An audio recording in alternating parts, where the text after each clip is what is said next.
Salam Bapak Ibu Saudara yang dikasihi oleh Tuhan Yesus. Kita berjumpa lagi dalam renungan Betani Kebumen. Hari ini kita akan berbicara hidup yang berkenan di hadapan Tuhan. Bapak Ibu, kita sudah membahas tentang karakter, mulai hati kita, sikap kita yang lemah lembut, dan kita sudah harus memiliki hidup di dalam kekudusan. Lalu bagaimana kita bisa terlibat dalam pelayanan Tuhan agar hidup kita berkenan kepada Tuhan dan disertai oleh Tuhan.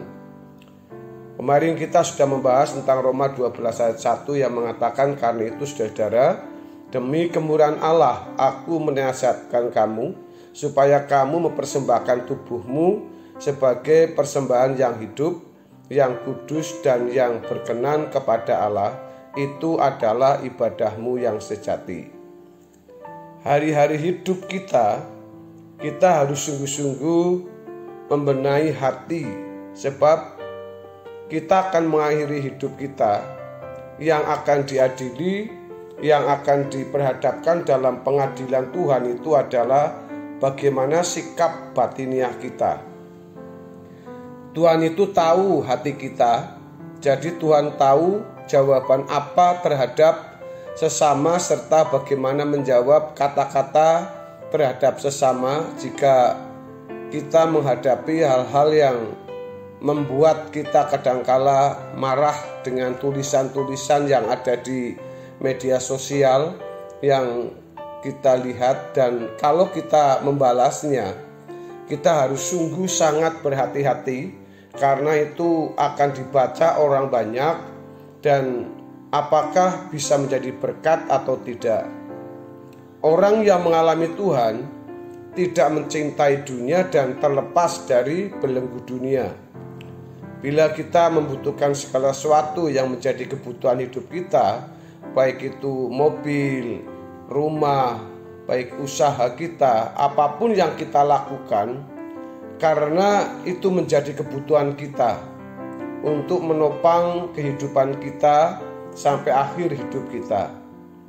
Kalau kita menjadi anak Tuhan yang sudah hidup benar di hadapan Tuhan, tapi kita dicaci maki dan kita merasa tertekan, atau kita mungkin ada orang-orang yang mengutuki kita, orang yang membenci kita, jangan balas dengan apa yang kita rasakan. Mari kita belajar kembalikan kepada Tuhan. Kalau kita yang salah, biarkan Tuhan yang menilai kita, lalu kita cepat bertobat, memohon ampun kepada Tuhan. Karena kalau seseorang merasa bahwa dirinya itu adalah bangsawan surgawi atau menjadi anggota keluarga kerajaan Allah, tidak kaget dengan keindahan dunia ini. Karena orang yang seperti ini hanya akan bermegah dalam salib Tuhan. Saudara, mengalami Tuhan menemukan tempatnya masing-masing. Untuk mengembalikan kebaikan Tuhan, layanilah Dia sebaik-baiknya. Kalau kita mempunyai orang tua dan orang tua sakit, utamakanlah orang tua kita, ya, pelihara mereka dan jagai baik-baik orang tua kalau kita diberikan kesempatan untuk melakukannya. Kalau kita itu menjadi anggota keluarga gereja tapi kita bisa memberikan banyak kepada gereja tapi mengabaikan kebutuhan keluarga, maka harus kita minta tuntunan atau pimpinan dari Tuhan.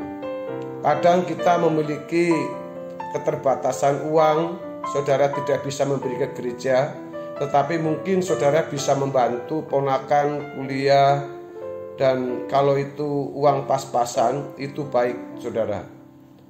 Uang kita dapat digunakan karena untuk menolong orang tua, menolong keluarga besar, bisa ke gereja, bisa menolong masyarakat sekitar. Tuhan itu pasti akan memakai orang-orang yang diberkati Tuhan untuk menopang pekerjaan Tuhan yang ada. Saudara, kalau kita melihat seperti ini, Maka firman Tuhan mengatakan bahwa segala sesuatu itu adalah milik Tuhan. Jadi saudara, bahwa seperti dikatakan tadi bahwa dalam Roma 12 ayat 1 tadi, bahwa karena kemurahan Tuhan, karena kita sudah diselamatkan, kita ditebus oleh Tuhan, maka seluruh hidup kita itu bukan cuma 1/10 yang dibawa ke gereja, tapi persembahkan tubuh kita, seluruh hidup kita. Oleh karena itu Bapak Ibu yang dikasih oleh Tuhan Yesus, dalam segala hal, supaya kita itu semakin hari semakin baik, supaya kita belajar untuk hidup tidak bercacat. Dan setiap ucapan kita itu merupakan pelayanan kita kepada Tuhan. Menghayati pengalaman konkret ini akan terjadi bila dalam keadaan kejepit tidak ada ketakutan. Sebab kalau kita dalam keadaan kejepit, kita tertekan, kita tahu bahwa ada Bapa yang besar yang akan menolong kita. Mencintai Tuhan, membela pekerjaannya, pasti dia akan hadir. Jadi Bapak Ibu, jangan menyerah dengan pelayanan yang Tuhan percayakan kepada kita. Apapun itu bentuknya, kita tidak perlu takut dengan apapun karena Tuhan pasti akan membela kita.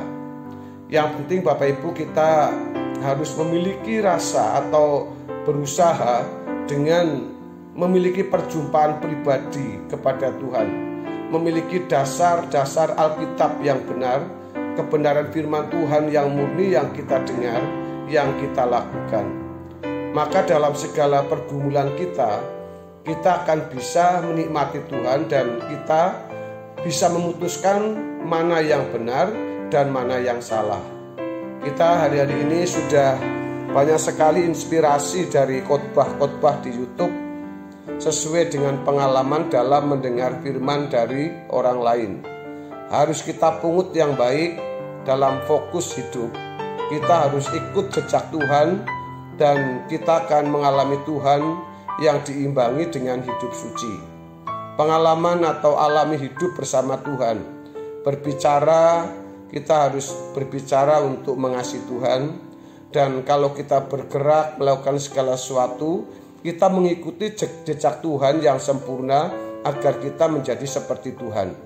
Jadi kalau saudara saat ini sudah terlalu banyak mengikuti YouTube itu, jangan hanya sekedar menjadi penikmat, tapi baik-baiklah saudara menjadi pelaku dari kebenaran firman Tuhan. Jadi dalam menjalankan hidup ini saudara, kita sering tidak mengerti memang jalan-jalan Tuhan. Tetapi percayalah, jejak Tuhan itu pasti sempurna.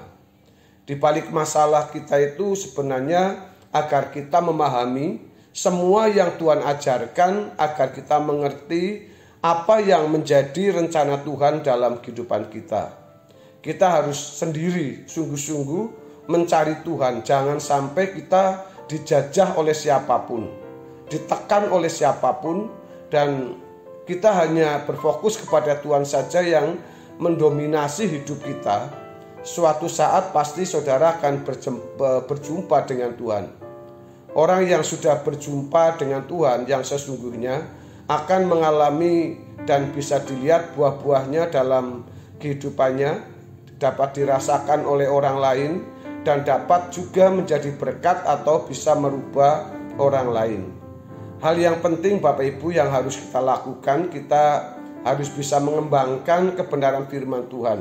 Karena Tuhan Yesus bersabda bahwa Matius 5 ayat 6, berbahagialah orang yang lapar dan haus akan kebenaran, karena mereka akan dipuaskan.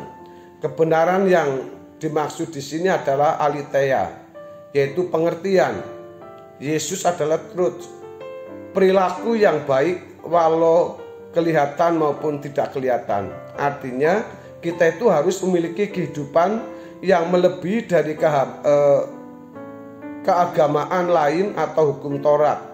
Tuhan mengatakan dalam Matius 5 ayat 20, maka aku berkata kepadamu, jika hidup keagamaanmu tidak lebih benar daripada hidup keagamaan ahli-ahli Taurat dan orang-orang Farisi, sesungguhnya kamu tidak akan masuk ke dalam kerajaan surga.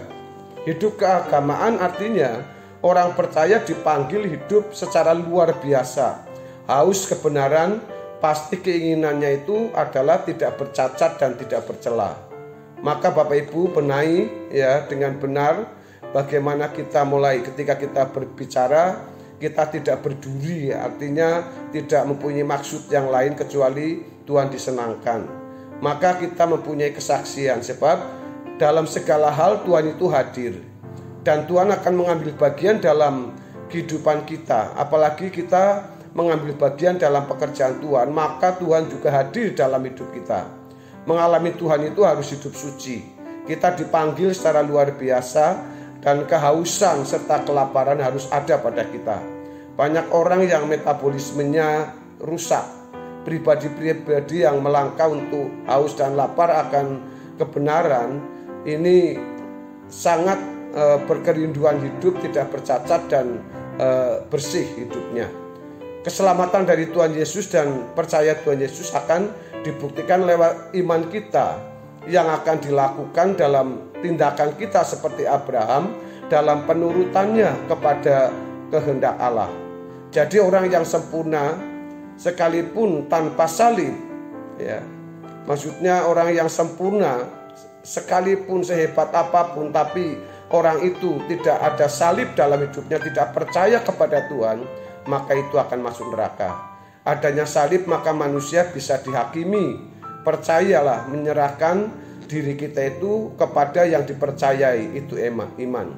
Berlaku ateis praktis maksudnya, orang-orang itu baik ya, bisa masuk kepada dunia yang akan datang ya. Kalau orang-orang itu baik ya, dalam kehidupan yang akan datang, percaya kepada Tuhan Yesus, salib Tuhan Yesus itu akan menebus semua orang. Dalam Yohanes 1 ayat yang ke-20 yang dikatakan bahwa orang yang ada pada orang yang pada zaman itu akan diselamatkan sampai kepada manusia terakhir. Saudara, ada anggota keluarga atau masyarakat, anggota keluarga kerajaan, tetapi orang pilihan ini adalah orang yang hidup keagamaan kita harus lebih baik dari orang yang beragama. Dalam Yohanes 14 ayat 6, aku jalan kebenaran, bukan hanya selamat tetapi sampai kepada Bapa. Jadi inilah orang percaya yang menjadi keluarga kerajaan Allah, yang mengambil bagian dalam kekudusan Allah dan ikut dalam perlombaan yang diwajibkan. Jadi selamat itu baru akan dikembalikan manusia ketika rancangan Tuhan itu yang diberikan kepada kita karena melalui penebusan Tuhan Yesus. Maka Tuhan akan mendidik kita melalui Roh Kudus, dan Roh Kudus ini akan memberikan penghiburan kepada kita yang diutus oleh Bapa ini untuk kita itu bisa diajar dengan segala sesuatu yang ada pada kita melalui Roh Kudus dan mengingatkan kita akan semua yang telah dikatakan oleh Tuhan kepada kita semua. Di dalam Yohanes 14 ayat 26, mengambil bagian dalam kekudusan itu karena ini doa Tuhan Yesus supaya kita hidup dalam kekudusan. Makanya Bapak Ibu, mari kita matikan kedagingan kita, tidak terikat dengan dunia ini, sehingga tidak ada lagi kesenangan di dunia kecuali satu, Tuhan berkenan dan dimuliakan oleh kita. Bapak Ibu, kiranya kebenaran firman Tuhan ini akan memberkati kita dan kiranya kita bisa sampai kepada kehidupan yang tidak bercacat dan tidak bercela. Tuhan Yesus memberkati. Amin.